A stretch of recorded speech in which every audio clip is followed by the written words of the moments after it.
right, you're on. What would you like me to discuss?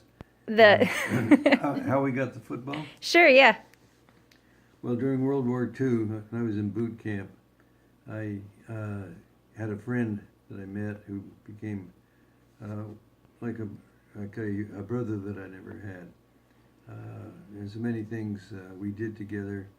We ended up in corps school together. He was number one in the class, and I was number two.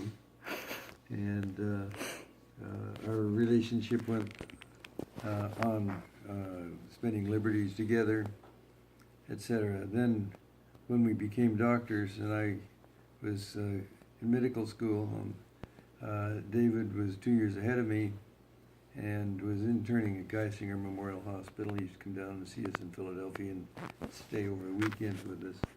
And then when we moved to Rochester, Minnesota for my residency, Dave had gone back into the service in the Air Force, and his fiancée had come to, or we met her in Rochester, Minnesota, and she became Nancy's closest lifelong friend. So we had a wonderful relationship. Dave stayed on at the Mayo Clinic in the field of urology and became the youngest head of the department there they'd ever had, and became a world-famous urologist. He had Supreme Court justices as his patients. He once with Jenny flew to Arabia, and I suspect he operated on King Fahd. He was there to consult on him. And among other things he did was Dave operated on President Reagan. He did his prostatectomy. Wow. And a little bit of history.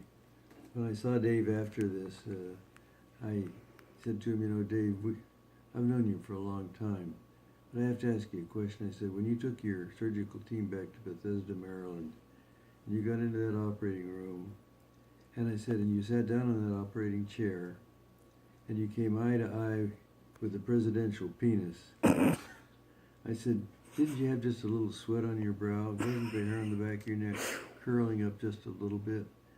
And Dave laughed. He said, no. He said, when I was doing President Reagan, we did him under spinal.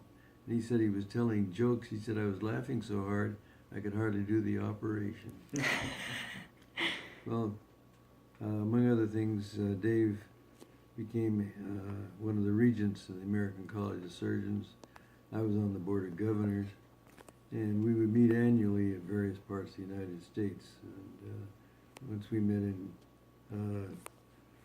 New Orleans, another time we met in Washington, another time we were in Chicago. In fact, we were in Chicago twice. But one of the times we were in Chicago, Dave said,